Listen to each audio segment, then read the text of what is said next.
is a relay project. Real Talk starts right now. Here's Ryan Jesperson.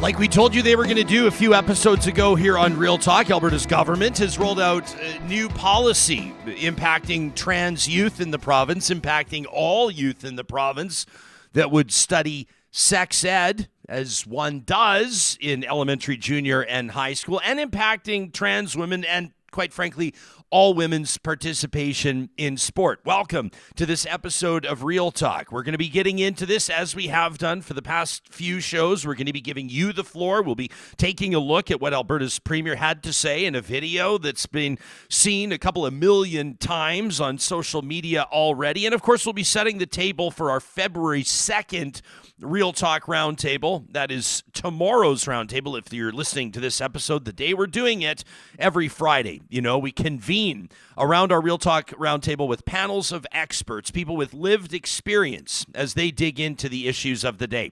That's exactly where we'll start today. We've got a couple of other stories to cover as well. And of course, just a reminder, you can always participate in the conversations that you're hearing here on Real Talk by sending us an email to talk@ryanjesperson.com or hopping into our live chat as these episodes stream live on YouTube and live on the Mixlr audio app presented by our friends at California Closets.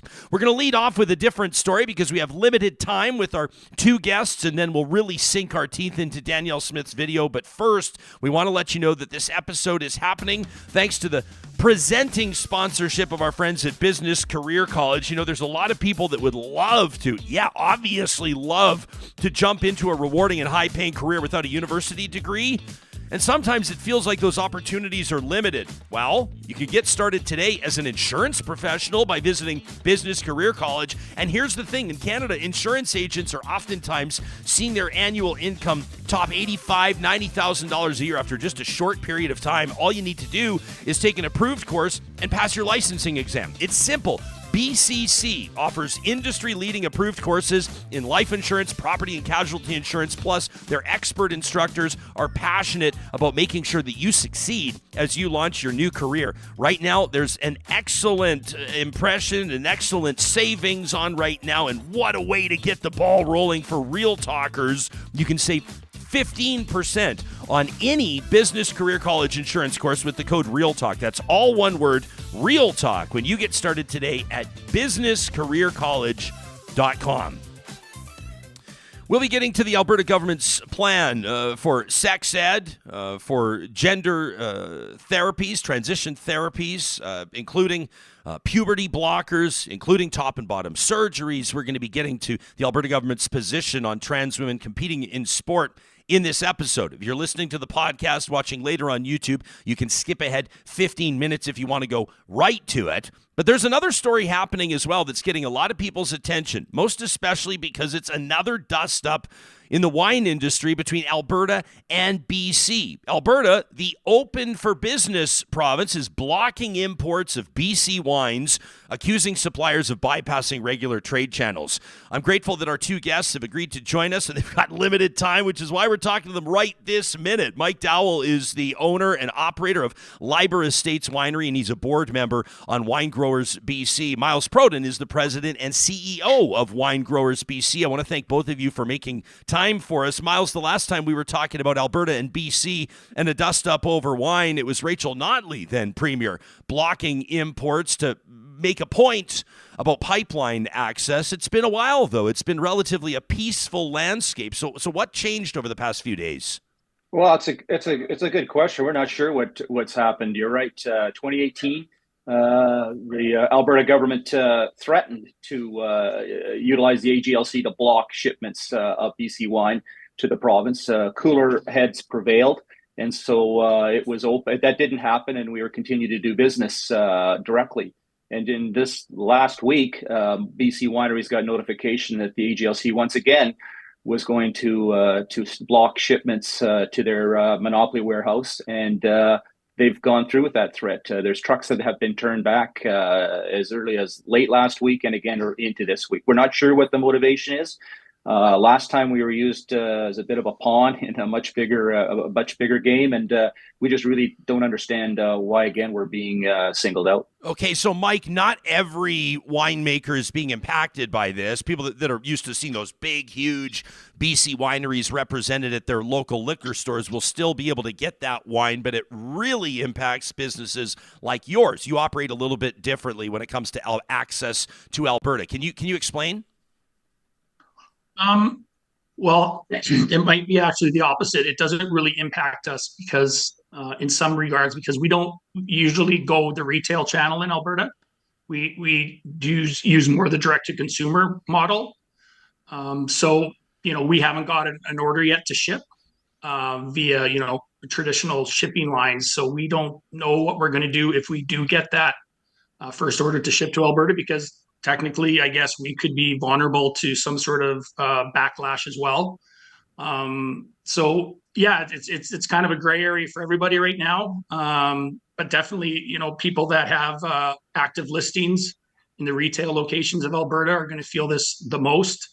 And they have some decisions to make, whether if that's a viable sales channel for them moving forward, if this is going to continue, or if they have to maybe change some of their sales strategies. Okay, so I must be misunderstanding the story. So Miles, maybe you can spell that out for us. My understanding is that everybody knows the Alberta Gaming, Liquor and Cannabis Commission, the AGLC, and typically people understand that all the liquor, or at least most of it, and all the cannabis that's sold in Alberta goes through those AGLC warehouses, and that's where the tax is collected, and that's how that all works. And then, liquor stores and restaurants and everybody else can order from AGLC, and then it's shipped to their locations. My understanding is that the Alberta government, by way of AGLC, is saying they call it tangible evidence. I mean, they're sounding like cops here. They say there's tangible evidence that up to 200 different BC wineries are bypassing the AGLC and shipping directly to customers, and that's what they're trying to stop. Can you explain to us who's being targeted here and what you think the outcome is going to be?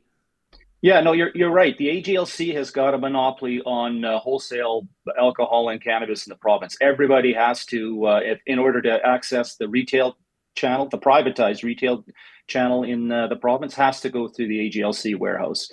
And their cease and desist are to those BC wineries who may have that listing with the AGLC, but are also direct selling to consumers, direct delivery. People like Mike, and Mike, may be wrong, but it sounds like he does not have a listing with the AGLC, so they have no leverage on him, right? They have leverage on everybody else by saying, if you don't stop direct delivering, we're going to turn you back from the warehouse. You can't sell through the channel. And so not everybody sells through the channel. The channel is a very robust channel.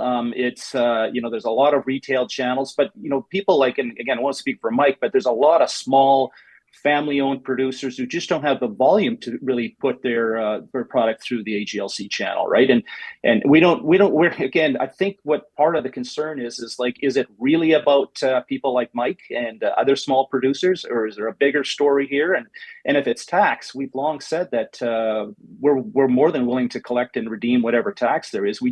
That AGL system is too big, it's too crowded on the shelves for us, and we've got direct relationships with Albertans. People love BC wine, have signed up for a wine club, and why can we not continue this free trade? Why throw up a trade barrier between two provinces that got deep and long economic ties? Yeah, it is a free trade issue, and I know that this is one that Canadians have a hard time wrapping their minds around. Unfortunately for you guys in Alberta this week, this story is going to see very little sunlight, as you know, because of other big distractions. I'm grateful we're going to spend at least 10 minutes on it here to put it in front of people.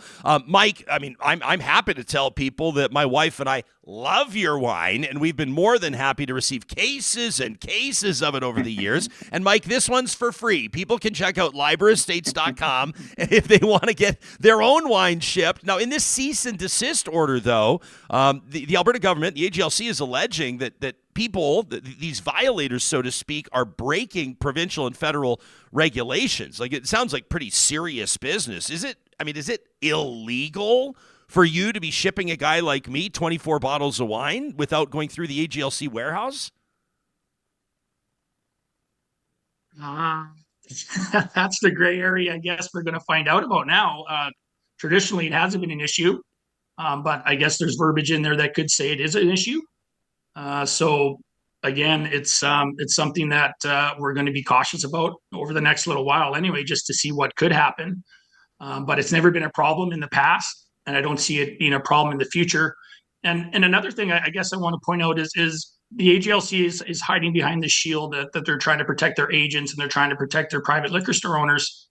It's actually might do the opposite, because now you have wineries that have strong retail channels through Alberta, and with limited supply the next couple of years, because we've had some harsh winters. Now some of these wineries may have to make a decision to say, well, do I want to pursue that retail chain or that retail listing? And if so, then they're going to have to get rid of their agents. And then those agents are going to have holes in their portfolios, and they're going to be, not having enough wine to sell to pay their employees, as well as liquor store owners won't have BC wine on the shelves, because again, if some wineries are forced in this decision to have to maintain a retail listing through the AGLC, which typically is not as lucrative as going direct to consumer, then they may have to make some business changes. So, hiding behind the shield of we're trying to protect everybody, it might actually be the opposite. They're actually going to end up causing consumers to have to really search out to purchase wines now and go more to direct to consumer. Interesting comment here. James on our YouTube live chat says, Kel Surprise. Is it Kel Surprise, Johnny, my friend? It is Kel Surprise. Kel Surprise. What a surprise, says James.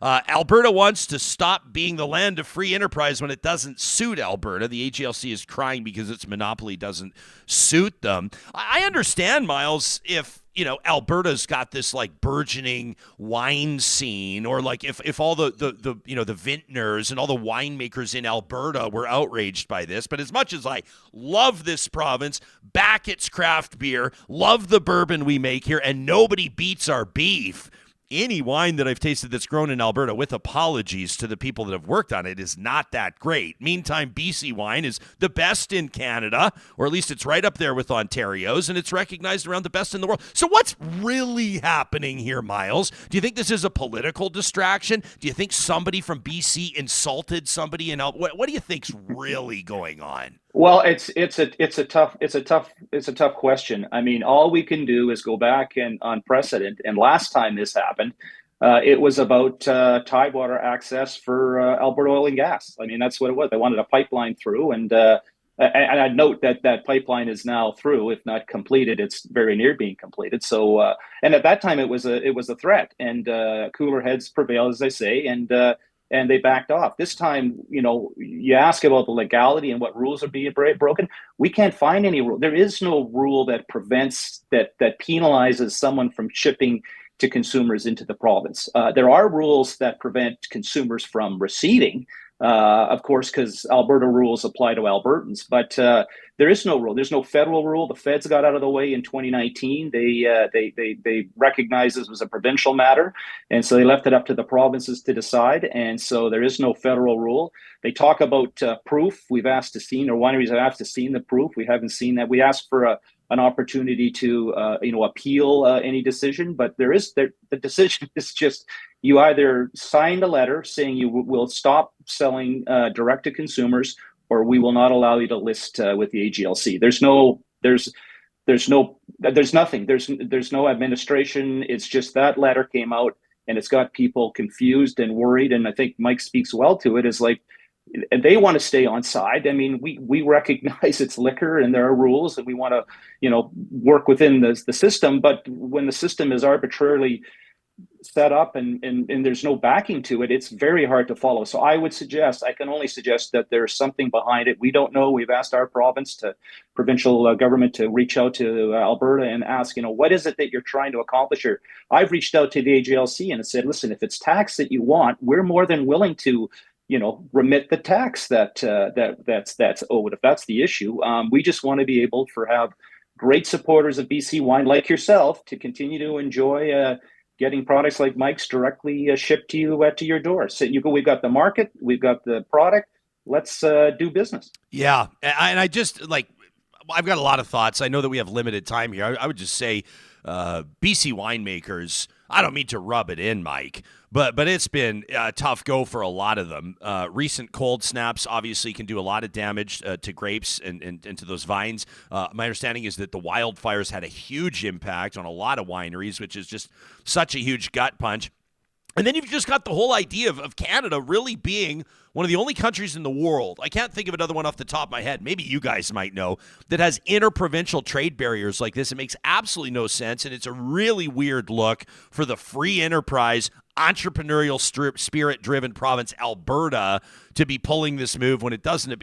Really, I mean, this is detrimental to Albertans as well. Like the whole thing about Alberta, we talked about it yesterday on the free market in the context of childcare. I won't drag you guys into that, but Albertans love choice. Albertans love as much choice as possible, and this hurts that as well. I want to give both of you a chance to say one final thing, something I may have missed before I thank you for your time and this show moves on. Mike, you want to go first? Anything we haven't touched on or something you want this Western Canadian audience to hear?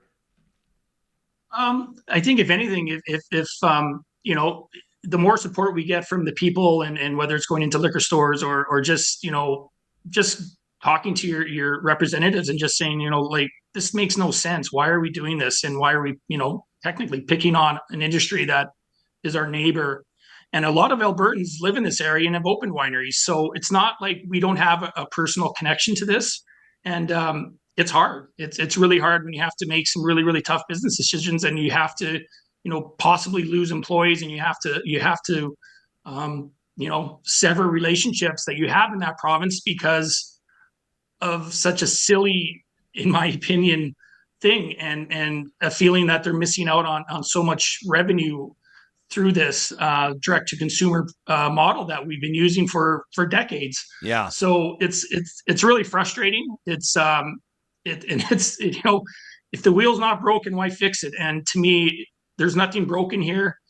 We've always been transparent. We're always, you know, open to talk and try to, you know, figure out what the true meaning or the true reason this is happening and try to fix it together. And that's kind of the way we've always been. And I just hope that cooler heads prevail like before. And, you know, we're sitting about laughing about this in a couple weeks or in a couple days would even be better. Yeah, I'll be sitting and laughing about it as I crack open my next case of Liber Estates wine.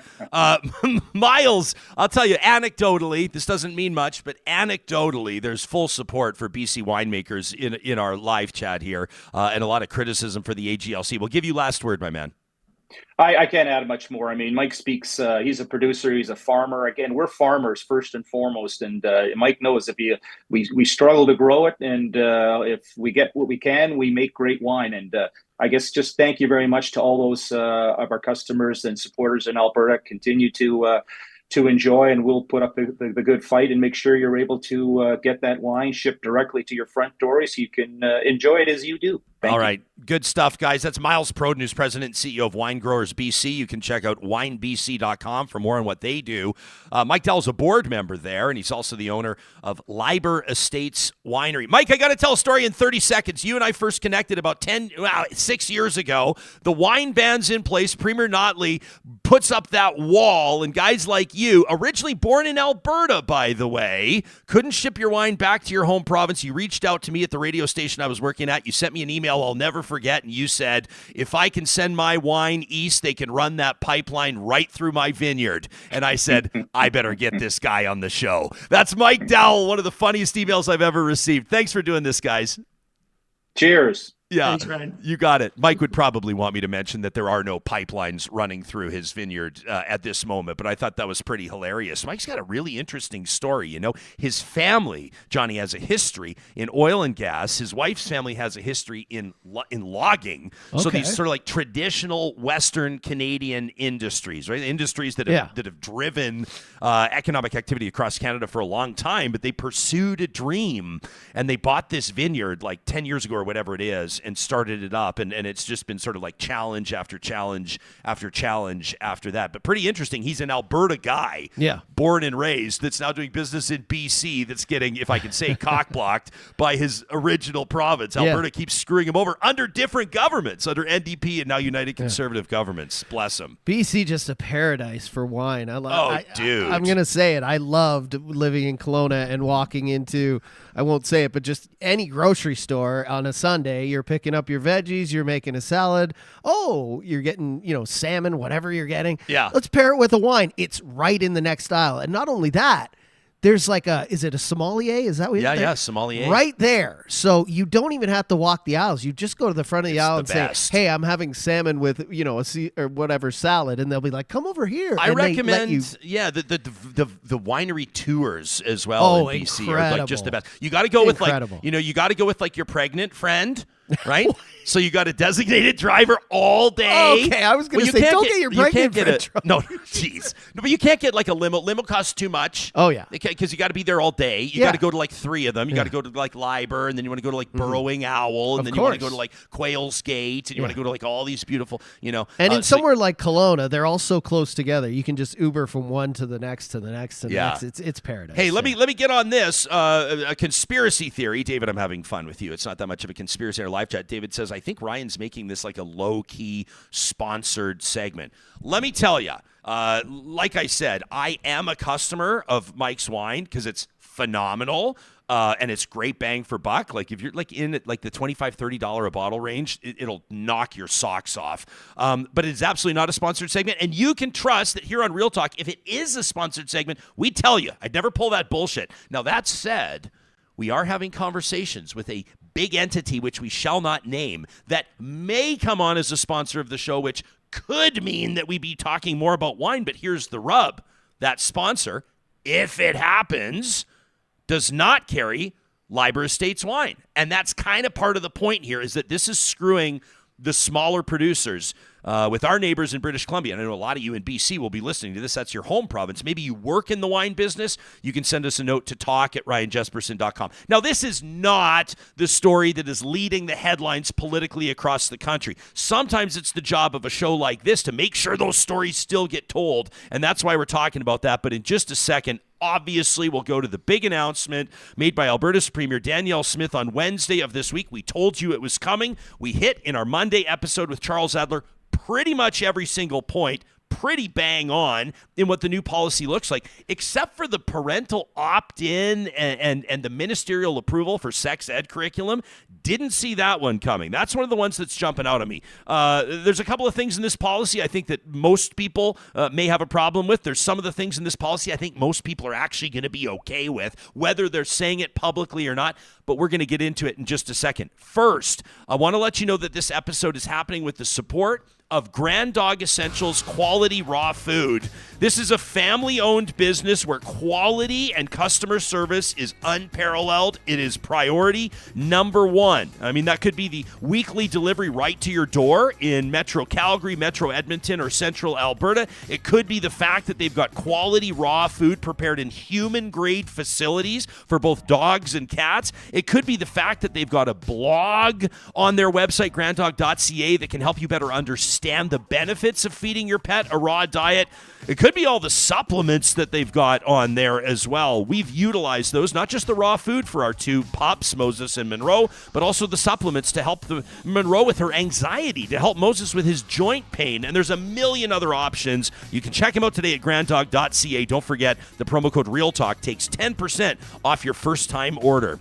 Eden Landscaping wants to remind you that a landscaping project that kicks off in late spring or early summer happens because the planning is already complete, which means that this is a perfect time of year to reach out to them at landscapeedmonton.ca. They're experts in bringing outdoor spaces to life, a totally custom landscape builder with more than 2 decades of on-the-ground experience, including a lot of return business and referrals in the Metro Edmonton region. One of the things I love about the focus they have at Eden Landscaping, they're paying attention to trends with climate and weather. They're looking at drought conditions. Gosh, brace yourselves, Western Canadians, for what's about to happen this spring and summer. There's no snow in the mountains. There's going to be real drought problems in the summer. That's going to impact landscape design, and it's all over Eden's radar. That experience is one of the many reasons we recommend Eden Landscaping at landscapeedmonton.ca. And if you're listening to this episode on the day that we're recording it, it's February 1st, which means that grocery purchases of $75 or more are 15% off at all 16 Friesen Brothers locations across the province of Alberta. 15% off your family's grocery bills. That's a big deal. You can check them out online. I'm showing you right now at friesen.com. There's their website, great recipes, great ideas, the Family Essentials flyer. I highly recommend you take a look before you go in and shop, and make sure you pick up your family's favorite breakfast routine. I guarantee it on the weekends if you're not already integrating Friesen Brothers sourdough cinnamon buns. What are you even doing? Tell them Jespo sent you when you visit a Friesen Brothers, Alberta grown and Alberta owned. Alberta's Premier releasing a video midweek, Wednesday of this week, where she lays out the Alberta government's new policies. Now, some of it policy, some of it believed to be moving toward legislation, and there is a difference.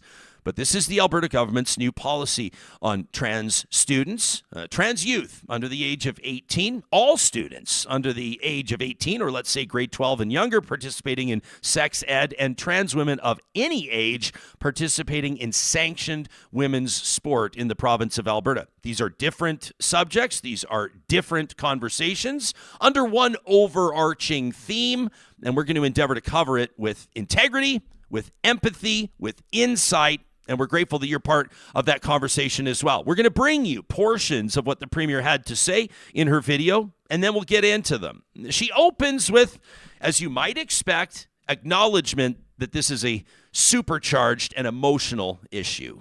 I strongly believe that we as a society must support and reach out with kindness and inclusion to those who identify as transgender and work to eliminate the discrimination they often experience in their lives. As Premier of this province, I want every Albertan that identifies as transgender to know I care deeply about you and I accept you as you are. As long as I lead this province, I will ensure you are supported and your rights are protected. In the case of children aged 17 and under who identify as transgender, I also want you to know that you are loved and supported as you work through your often changing emotions, feelings, and beliefs. As we all know, children and teenagers are in a constant state of biological, social, emotional, and sexual development and change. They're constantly learning about themselves, trying new things, dealing with biological changes, and trying to understand a wide range of new thoughts and feelings. It's a very complicated time. In my view, one of the greatest responsibilities we as parents, teachers, and community leaders have is to preserve for our children the right to grow and develop into mature adults so that they are better prepared to make the most impactful decisions affecting their lives. Decisions like choosing a career, a partner, raising children, their interaction with legal drugs like alcohol and cannabis, their sexual activities and preferences, and many other adult choices. It is my view that list of adult choices includes deciding whether or not to alter one's biological sex. Making permanent and irreversible decisions regarding one's biological sex while still a youth can severely limit that child's choices in the future. Prematurely encouraging or enabling children to alter their very biology or natural growth, no matter how well-intentioned and sincere, poses a risk to that child's future that I, as Premier, am not comfortable with permitting in our province. So she goes on from there, and she lays out what this new policy will look like. And it's much like what we talked about with Charles Adler just a few days ago. The Alberta government will be limiting gender transition therapies for young people under the age of 16. It will be unavailable. The government is banning, as a matter of fact, gender transition surgeries. Did I say? I said therapies before, right? Just to double check. Therapies, right? Drug therapies, like hormone blockers, like puberty blockers, as they're known with a lot of people, so under the age of 16. Surgeries, even with a parent's consent, will be banned in Alberta, both top transition surgeries and bottom transition surgeries. Now, I know a lot of you wrote into the show earlier this week and said that is absolutely not happening at all in Alberta. The government is acknowledging that they're going to make sure that that is not happening at all in Alberta. The fact is that some surgeries have been able to occur with parental consent. That is not the case anymore. The Alberta government has also noted that it'll be establishing more support systems, it says, to help young people, young trans people navigate the early years of their awareness. Some of you may take issue with that and say some of these young kids know when they're 5 or 6 or 7. And that's what I'm noticing, at least early, with the pushback that I'm seeing in this, the protest online and otherwise, is people saying that this is a truly harmful policy for young people that are already living in a body that just doesn't feel right to them. Danielle Smith says that the government of Alberta is going to be recruiting surgeons to perform gender transition surgeries in the province of Alberta. She said 1 or 2. Perhaps reflecting the number of surgeries, relatively speaking, minimal number of surgeries compared to other physician or surgeon recruitment efforts I'm sure that they're undertaking. She took specific issue and made a point of noting that Albertans and other Canadians are currently traveling to Quebec to get those surgeries. So she says Alberta will be recruiting surgeons to assist and perform those surgeries right here in the province of Alberta. No, she notes that this will be controversial. She notes that this is something that not everyone will get behind. But as you heard in the clip, she says she is not comfortable with some of the things that are currently happening in Alberta. And that's why the government's taking action on this. I'm already seeing in our live chat right now, a lot of you are saying Alberta basically has bigger problems. Alberta basically has bigger fish to fry. Why now? And that's something that we'll be talking about. It's something we're going to be asking our roundtable about coming up on our February 2nd episode of Real Talk. She then gets into the sex ed stuff. And here's where I know a lot of eyebrows are raising, because you could argue that this really doesn't have anything to do with the issue that we just talked about or the issue we're about to talk about, which is trans women participating in women's sports. But here's a portion of what the Premier says in her video. And I just want to say before we play this, the chat's getting heated today. We know the opinions on this are very, back and forth, but just try and keep it clean. When it comes to classroom instruction on subject matter involving gender identity, sexual orientation, or human sexuality, we will be requiring parental notification and an opt-in requirement for each instance a teacher intends to give formal instruction on these subjects. Furthermore, all third-party resource materials or presentations related to gender identity, sexual orientation, or human sexuality in our K-12 school system will need to be pre-approved by the Ministry of Education to ensure the materials are age-appropriate. For a minor, age 15 and under, the government will require parental notification and consent for a school to alter the name or pronouns of a child. For 16 and 17-year-olds who choose to alter their name or pronouns, parents do not need to give consent, but they must be notified. We know that nearly all parents, even those who may disagree with the decision of their children, will love and care for their children no matter what choices they make. However, in the handful of rare situations where one or both of the parents reject or become abusive to a child who identifies as transgender, we have child protection laws that will be strictly enforced. Now, this is something that we've seen in both New Brunswick and Saskatchewan already.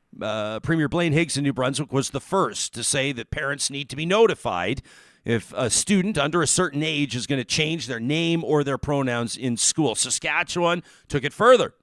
Premier Scott Moe saying he would invoke the notwithstanding clause, and here's Alberta doing the exact same thing.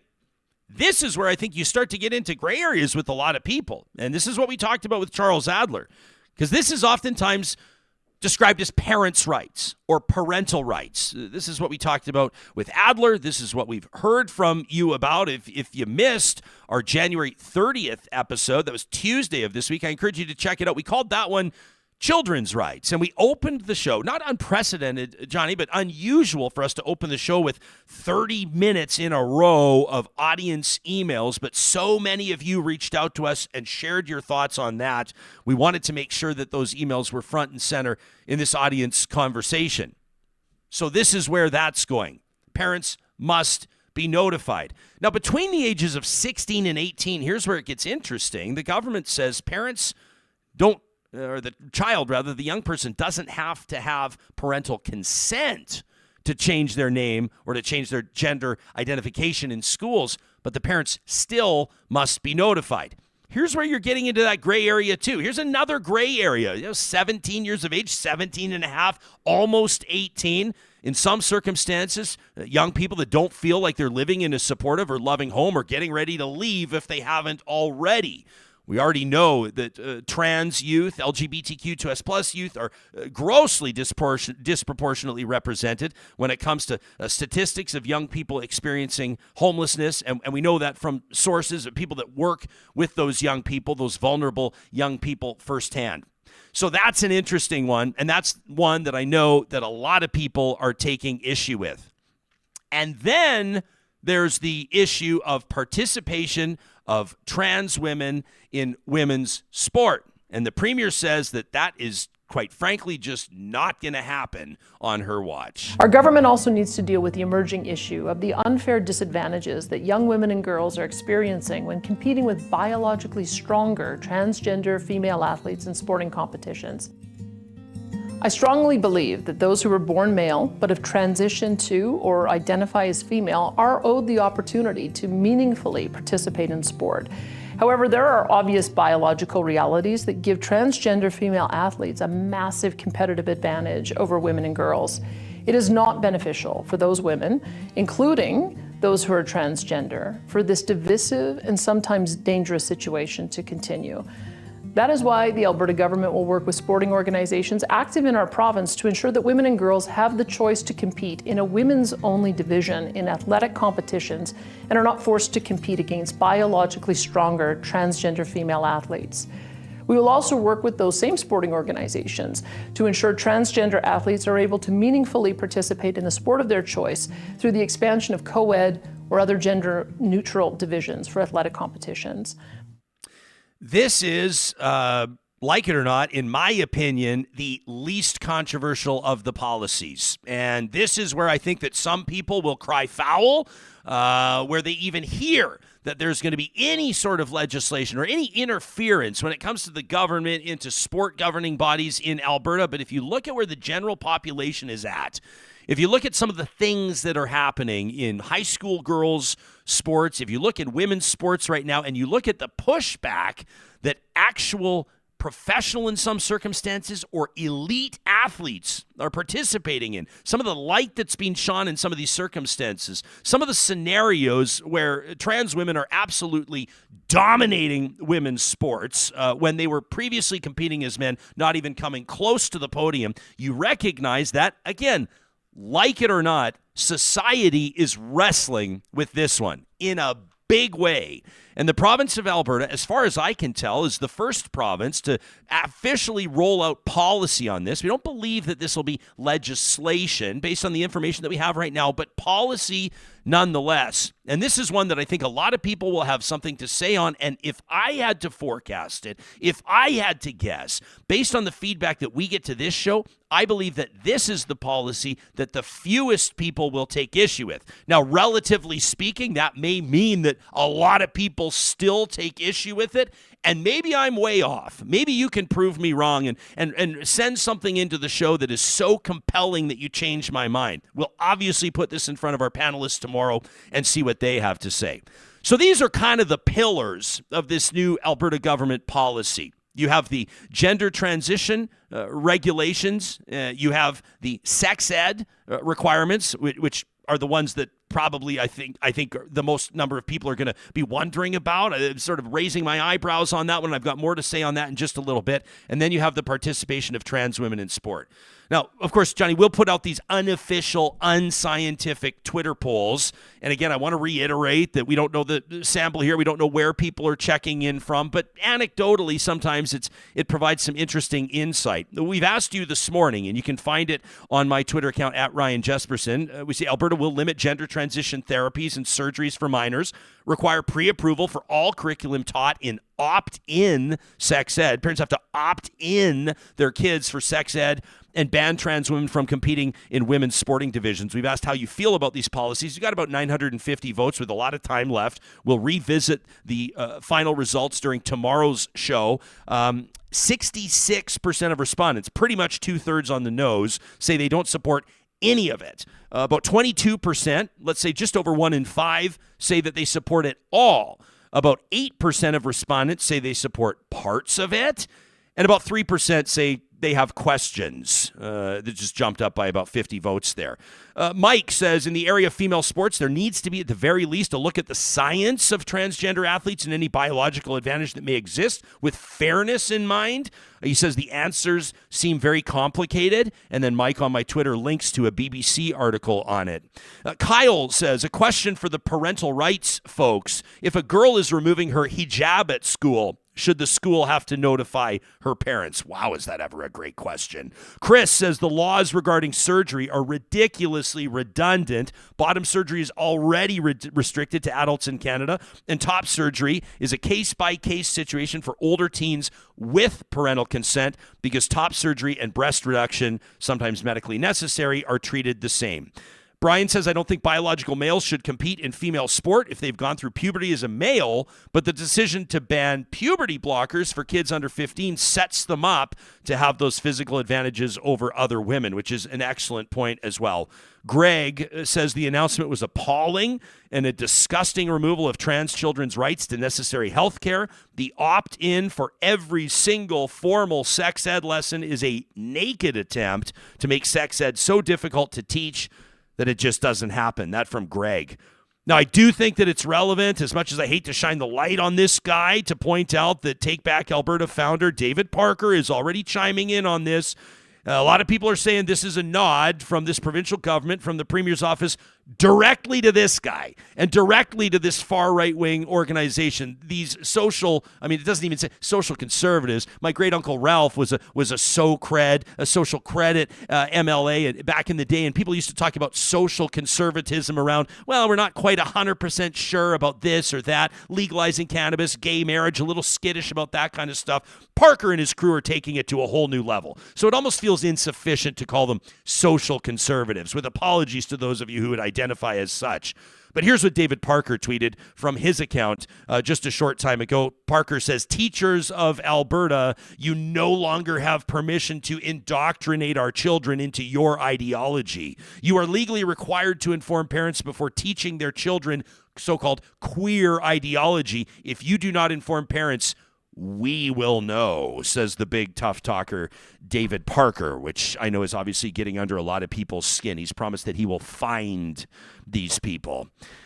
Does anything in particular, Johnny, I know that when this video came out yesterday, you were watching it, you had a chance to take a look at it. Is there anything that jumped out at you as particularly outrageous, or one that you kind of go, I can kind of see why they're doing that? Where's it landing with you? Well, I can see... I was particularly surprised how she started the video. It was very concerned about the well-being of everyone who's in the LGBTQ plus community and trans community. But I think I agree that tweet that you said about the puberty blockers, it really rang true for me, because I think back to when I knew I liked girls. It wasn't when I was going through puberty at 13, 14, 15.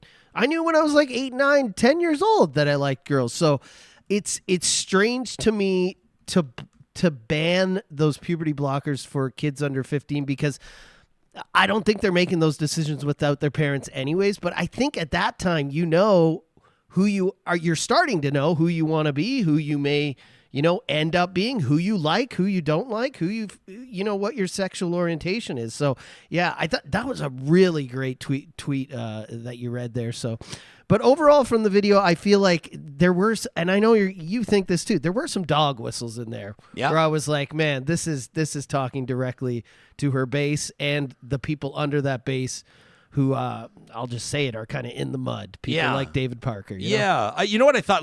And who knows where this poll will go? And again, we're leaving it up for 24 hours. But I think if you were to if the Alberta government was to simply roll out policy on trans women competing in women's sports, then I think that would be one thing. If the Alberta government were to roll out specific policy about sex ed, let's talk for a second about the fact that now any third-party group, let's say, we've spoken to Mary Jane James on this. I'm picking her kind of out of thin air as an example. With SACE, the Sexual Assault Center of Edmonton, if they're going to cooperate with and school divisions and participate in sex ed, make presentations to those schools, every single bit of that curriculum needs to receive ministerial approval. In other words, every single bit of curriculum needs to go through the education minister's office before it can be taught in schools. That, to me, makes me nervous. depending on who the education minister is. It also seems like unnecessary extra overload for the minister's office for a government that's promised to reduce red tape. And I'm also curious about the opt-in element of sex ed teaching. And we're talking K to 12. And there's not a lot of people are going to be getting these crazy ideas that children in kindergarten are being taught about, oral sex and glory holes and all the stuff that you see online. That is absolutely not the case. But we do know that it is incredibly important for young people. As an example, here's something, just as a parent of young kids, and we try to be the best parents we can. We read all the stuff and listen to all the stuff and look at best practices. They say that a young person, like a child or a young person, is the statistics show that they are dramatically less likely to be in a position where they are susceptible or vulnerable to sexual assault if they understand things like the real names of our body parts. Sure. If they understand the basic premise of consent, which could be, do you have consent to borrow that pencil crayon? Do you have consent, to play with that person's toy on the ground?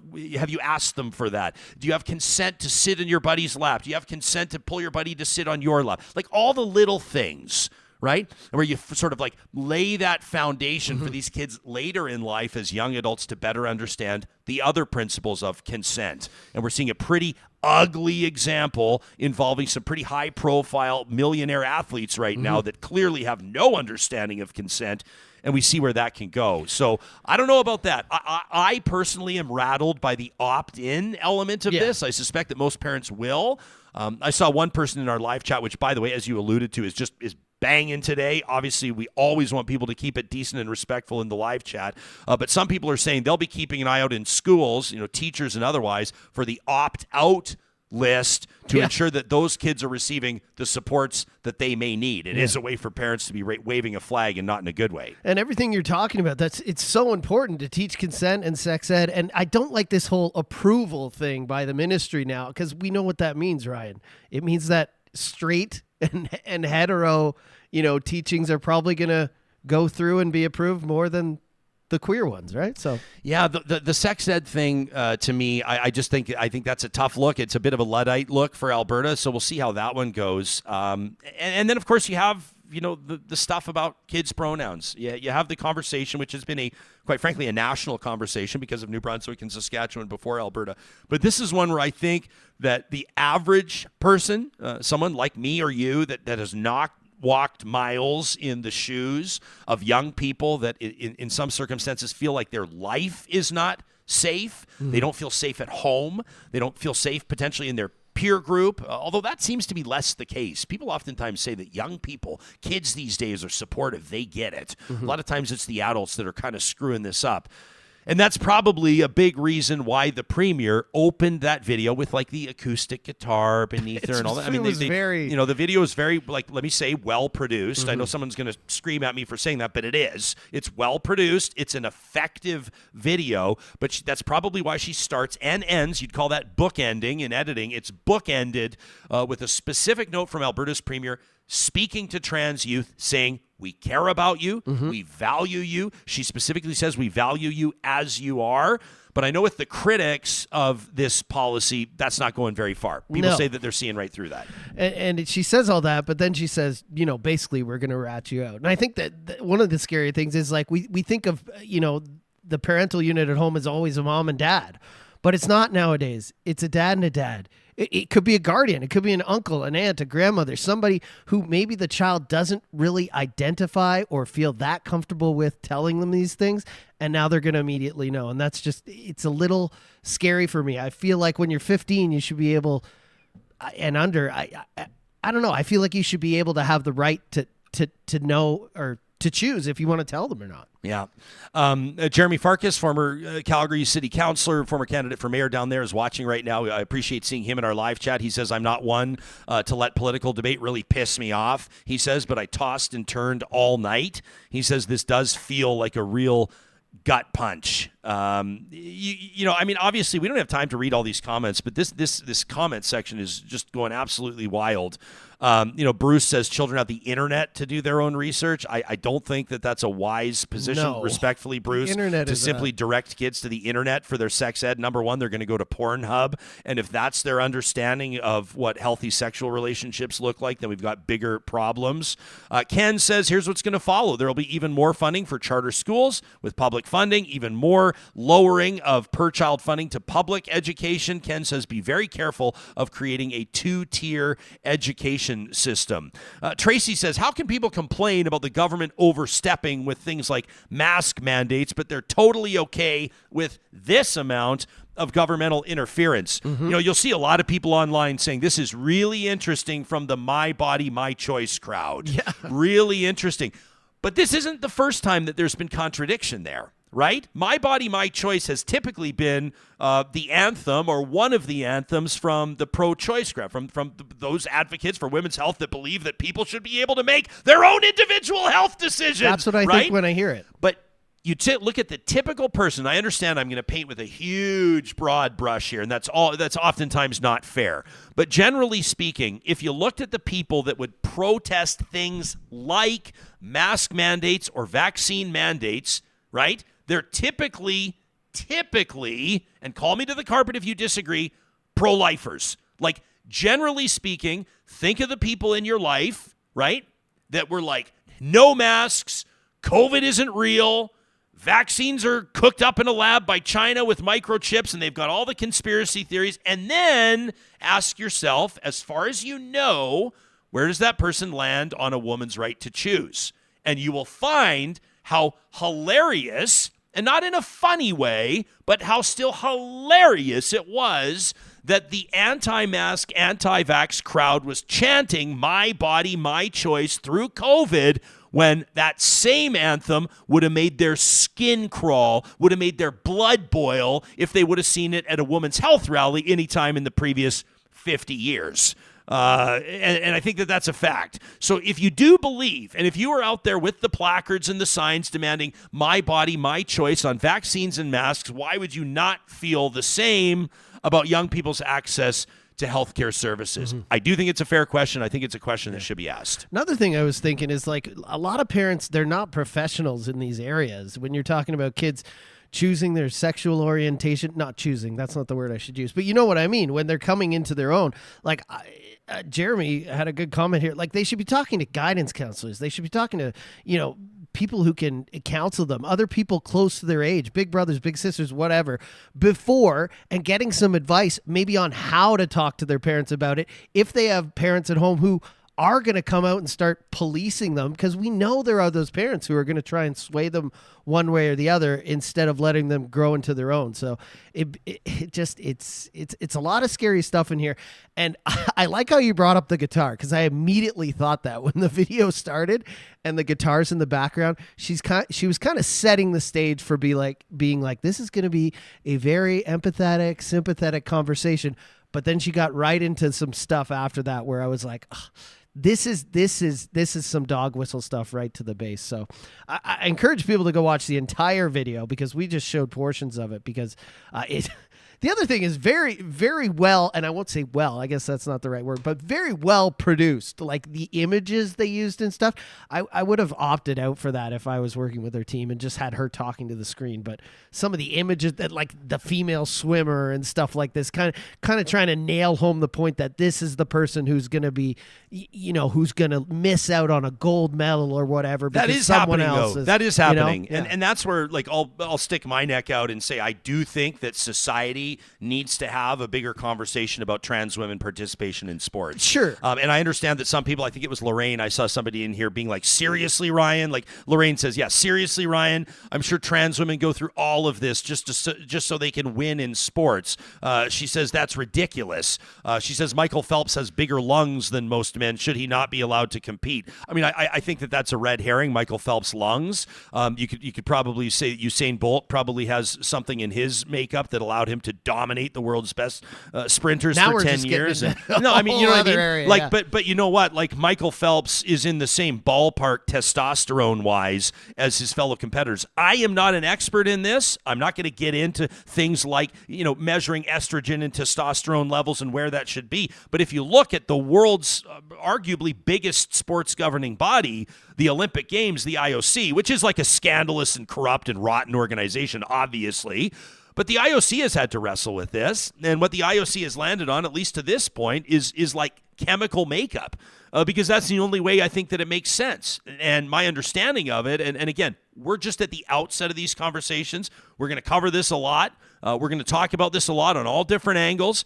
And I would imagine that the majority of this audience is going to learn something about this. But we are seeing examples. Just a short time ago, like in March of 2022, for example, Leah Thomas became the first known transgender woman to win the NCAA swimming title, a University of Pennsylvania senior. And at that race, at that race, that college race, the NCAA race, the stands were full of protesters. Yeah. Like it is a divisive issue. If you take the sort of like extreme examples out, I can think of some demonstrations in Red Deer that were pretty disgusting, of groups of adults showing up outside schools and protesting silly things. If you take those sort of one-off scenarios out of that, there's not been like mass protest or big society-wide questions or a huge issue around stuff like sex ed curriculum. There just hasn't. Depending on the circles you run in, maybe it's been all over your radar, but it's more of a niche concern, you might call it. I think if you have honest conversations with big groups of people, whether it's at your barbecues or your family reunions or when your buddies are out on the golf course or when the girls are getting together to watch your favorite show, like whatever the social scenario, if you bring up trans women participation in sport, it's not the same thing. Most people, at least in my experience, most people will go, yeah, I don't know. Yeah, I don't know how I feel about that. It's not a cut or dry. It's true. If you ask most people, do you believe that gay and lesbian people should be able to get married? Yeah. In my experience, 99% of people will say, absolutely, why wouldn't they be? But if you ask, do you think that trans women should be able to participate in women's sports? It's not the same. It's not, but it's in this video, when I heard it, it just kind of rubbed me the wrong way. I feel like this should be left to sporting governing bodies, that kind of stuff. Like when we were talking about kids and parental rights in this video, Ryan, and I feel like she threw this in as an extra slam dunk. And for me, it just rubs me the wrong way when you say, like, if you're going to be trans, you can't, go into a specific bathroom. You can't compete in sports. You can't do this. You can't do that. You can't do that. And that's where it rubs me the wrong way. But I agree there needs to be lots more talk on this. But I don't know if at the provincial level we should be deciding. I feel like what you said, like there needs to be talk in all the bodies of sport on whether they should do that. And they should make the regulations. So, yeah. First of all, it's a great point, Johnny. Yeah. And there are people making points in the chat here as well. Like, I appreciate you saying, I don't know if this should be the provincial government. I think that should be more up to the sports governing bodies. Some of them are taking this more seriously than others, in the sense that to some sport governing bodies, this is a bigger issue, right? And so, we've got people talking about, Ken says, ask yourself where this goes in terms of age and the conditions of somebody being, quote unquote, inspected for participation in sport. How will this work in an amateur setting? Why are we conflating pro and minor amateur sports? You remember that story out of British Columbia. This was kind of a gut punch for everybody, I think, this summer. You remember that girl, 9 years old, her family, the Star family, at a Kelowna track meet. There was kind of a bad actor at the track meet. We're talking about a 9-year-old girl here that was demanding to see the birth certificate. He wanted to see proof that this young girl was born a girl and she was participating in sport for 9-year-olds. I think that's something. That story made national news. I believe we talked about it on this show, but not at length. So that's an example there as well of where this goes wrong. And I see Elias on here as well that's demanding that I stop giving the sports.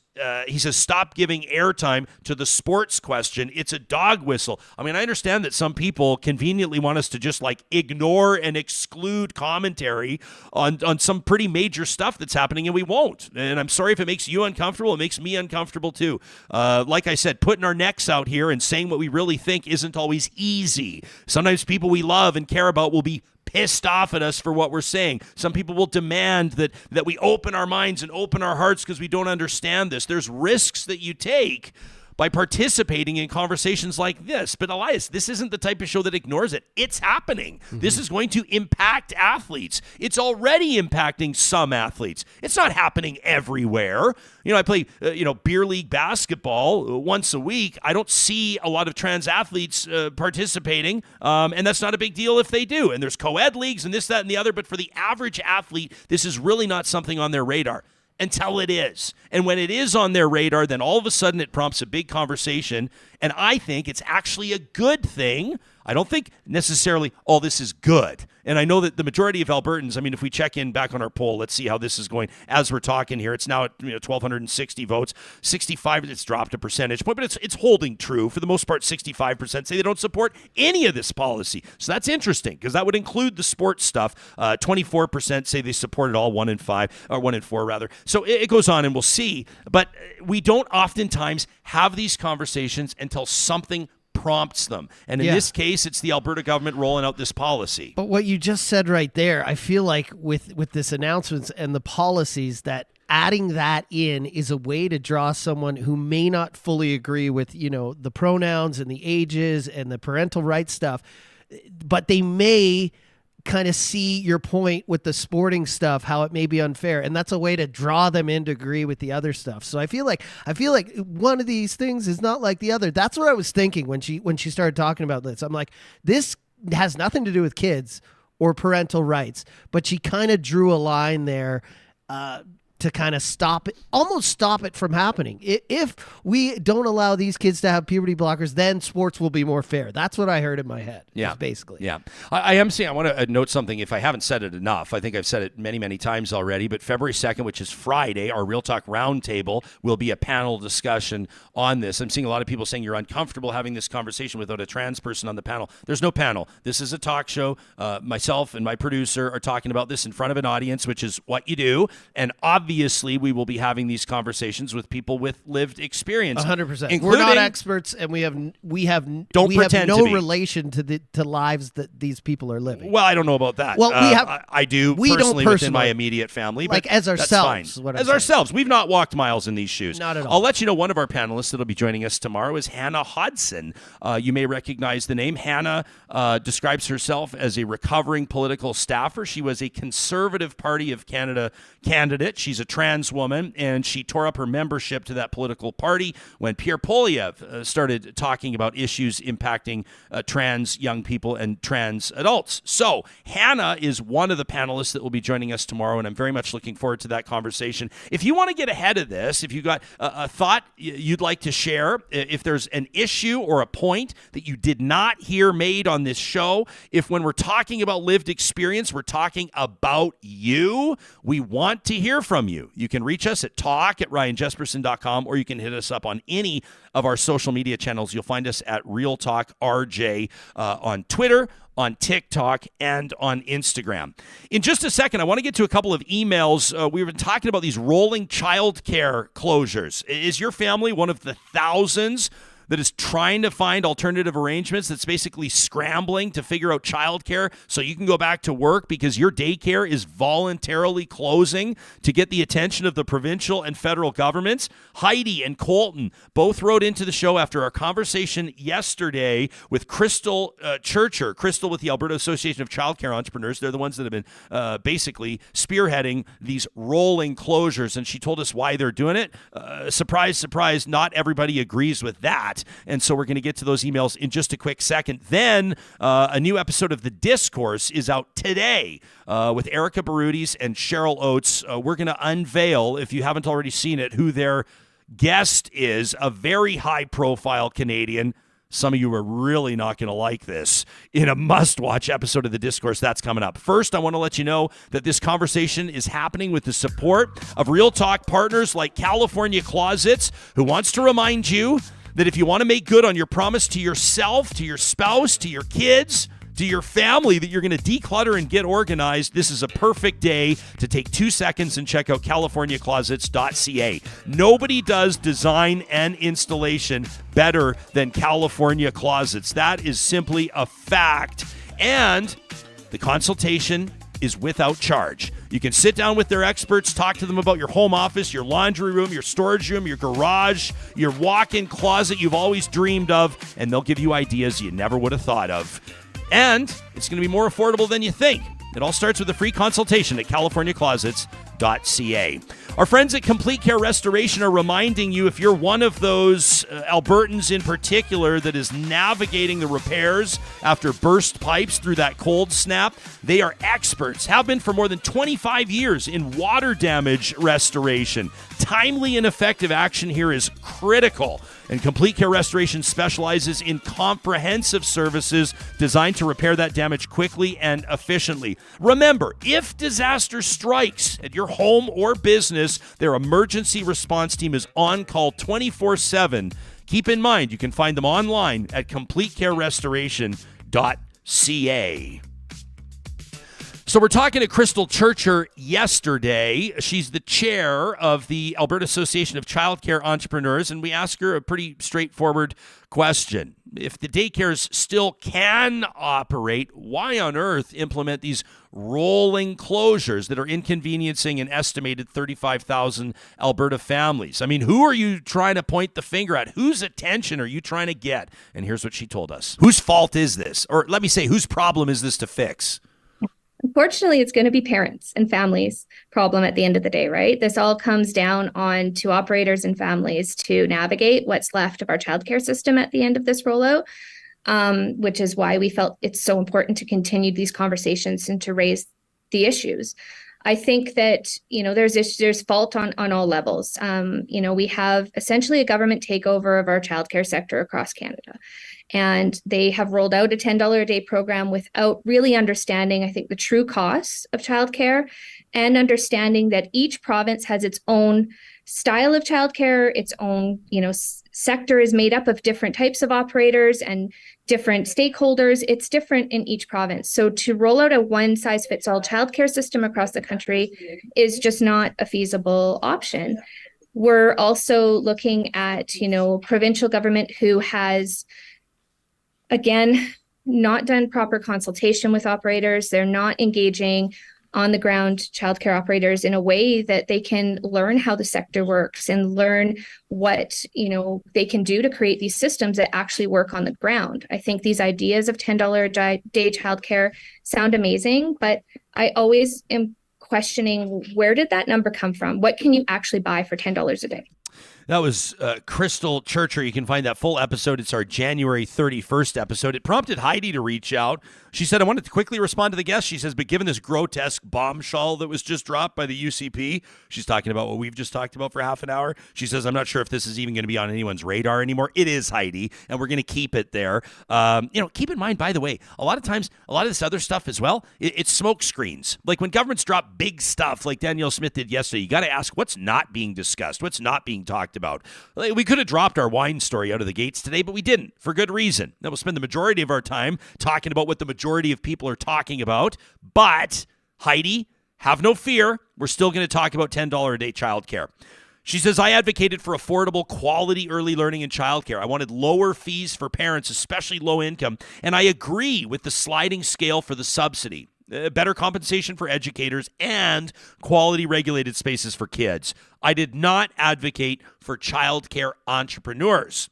She says, and I would kill to see their financial statements. Maybe there are legitimate financial issues with running an early learning childcare center under this agreement, but it doesn't carry much weight when the argument's being made by an organization that wants the federal funding agreement dismantled to be replaced with tax credits. That's essentially what they're saying with their objectives. Point G, she says, if you want to check them out, promoting parental choice for licensed childcare in Alberta. Heidi says there's still work to do in properly valuing educators. No kidding. Many of them are making minimum wage. It's preposterous.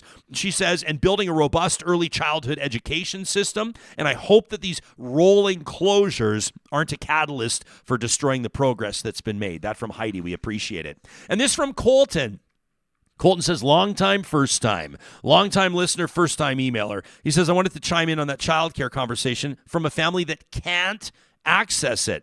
He says, I've got 2 kids, age 2 and 4. When my wife and I decided we were going to have a second child, the original plan was that she'd stay home from work and raise the kids. She was working as an office admin. We were looking at a daycare bill of like $1,000 a month, easily, right, Colton? Easily. He says, so it didn't really make a lot of financial sense. We wouldn't have been much further ahead. But the introduction of the childcare deal changed the math on that, but it didn't really change our decision. We were still able to make the household finances work on one income. We were just coming out of COVID and the like. He goes, and a lot of people have been doing that, I know. He says the math has further changed, though, over the last year or so. With the cost of living pressures, we've had the discussion on it being time to look at childcare so we can add a second income into the mix. But we're looking at a 6-month wait list or longer to get into a place in our smaller center. Colton's writing in from beautiful Wainwright, Alberta. My great-grandfather used to own and operate the Wainwright Hotel. Shout out to Wainwright. So now we're in a situation where we can't access the subsidy while higher income families all around us get it because they were already in the system. Colton says, in my opinion, the system was poorly set up from the outset. I think the Canada Child Care benefit is the much superior model, and the daycare money would be better spent as an increase to that program. Families should receive child care support not based on the method they choose, be it public, nonprofit, private, babysitter, extended family, or a stay-at-home parent, but rather based on income. I think the system could be much more progressive in that regard. And I completely agree with you, Ryan, that some families should receive a subsidy such that childcare is basically free with money on top for other families' needs. And then on the other end, a lower income cutoff for any support. To the example used on the show today, says Colton, I don't see the public policy benefit for subsidizing a dual income family making a couple $100,000 a year. He says, that's just my 2 cents. Thanks for putting on a great show. That from Colton. We appreciate you chiming in. A reminder that we do give you a chance to sound off in one of our most popular 5 minutes of every week. It is released on Saturdays as a separate podcast, and you can find it separately posted on our YouTube channel as well. And, of course, that is The Flamethrower, presented by our friends of the DQs of Northwest Edmonton and Sherwood Park. If you've got something, and I almost say this tongue-in-cheek because I know a lot of you have a lot to say right now. You got fire in your belly, and I'm not trying to take it lightly. You know where to find us. Talk at ryanjesperson.com. Make sure you put Flamethrower in the subject line, and we'll consider it for tomorrow's edition, which I'm sure is going to be a banger. Before we close, it is Thursday, which means Erika and Cheryl Oates, former senior staffers for Conservative and NDP premiers, have released another episode of The Discourse. You can find it on YouTube or wherever you get your podcasts. And they've got a feature guest this week. He who shared a stage with Tucker Carlson down in Calgary, the loudest multimillionaire in Canada for sure, and arguably Justin Trudeau's biggest critic, W. Brett Wilson. I was outside after the event, by the way, and one of the news reporters was challenging me on why we would have an American come to Calgary to lecture us on how we should, run our politics. And I responded with, well, was it okay that Obama and George Bush came and lectured us on life and politics? And they said, oh, no, it was okay that they came because they were presidents. But Tucker, he's just a news reporter. And I kind of laughed at this woman and said, you've got to be kidding. This is your job. And they edited all of that out, of course. But no, the big picture was to have some fun. And that's my approach. And Erika, you were there, I enjoyed every minute of being on stage with those two. And that's the real reason I ended up involved was the fun factor. I'm all for fun. I'm all for satire of political commentary. I wasn't in attendance at this particular event, so let me just start there. But I have watched some of the clips, and I have watched and read about previous commentary that Tucker Carlson has made. And I think there are probably a lot of people who attended that event who feel just like you, who thought it was a bit of good fun that played into some of the things that they're frustrated with. But I think there was probably a number of people at that event who take what Tucker Carlson says far more seriously and are looking for a place to put their frustration and are looking for a different way to categorize some of the things that are going on in Canada. And he's giving them that liberty. And I saw tons of clips where people walked away from the event saying, I like this guy because he speaks truth. He gives us the facts. But his show, his presentation isn't about facts. You're right. It's about putting on a show. And I worry that so many people came away from that commentary with a much different experience than what you're talking about. So that's Cheryl Oates, W. Brett Wilson, of course, Erika Brody's part of that conversation as well. We encourage you to check out, watch, or listen to the Discourse wherever you find it, your favorite podcast platform or on YouTube, and let those two know what you think. I will close with this comment from James, who says, yeah, that's where we do need to focus on what's not being discussed right now in politics. What about water shortages? What about forest fires? What about power outages that are coming this summer? You're bang on, James. If you missed it, I want to remind you earlier this week, we sat down with, as a matter of fact, it was yesterday, January 31st, Edmonton City Manager Andre Corbould. And while the majority of our conversation was about the shooting at City Hall, the recovery, the resources being made available to staff, the physical repairs, when the public space will reopen, what the security will look like when it does, we did talk to the city manager about that EPCOR water plant failure, which was an interesting one. If that's flying under your radar, make sure you check it out. It's on our radar that fire chiefs across the province are demanding a meeting with the Alberta government to shine light on what the government's wildfire strategy is, what the plan is this summer. I don't know about you, Johnny, but it makes me nervous when fire chiefs at the end of January are already demanding conversations about wildfire season. It's the first thing I thought of when I was like, if we're having water problems in January, dude, what's June, July, August going to be like? And you look at people that work in the business of wildfire suppression, and all of them are nervous right now. So you make a very good point there. And then, of course, the third one, he says, and what about power outages coming this summer as well? We had a lot of conversation about that a couple of weeks ago, right coming out of that cold snap on Real Talk. Of course, we'll fire up those conversations again. We're always keeping an eye on news as it develops, but sometimes there's something flying under our radar, and you know where to find us. We sure appreciate it. Thank you for being a part of this conversation today. Thanks to those of you that stick your neck out, that say what you think, regardless of whether or not it's going to be popular. If it's not an easy conversation, chances are it may be an important one. Do not miss our Real Talk Roundtable coming up tomorrow. We're going to talk to a physician in gender-affirming healthcare, a recovering trans political staffer, and the president of the Alberta Teachers Association. You're going to want to catch it.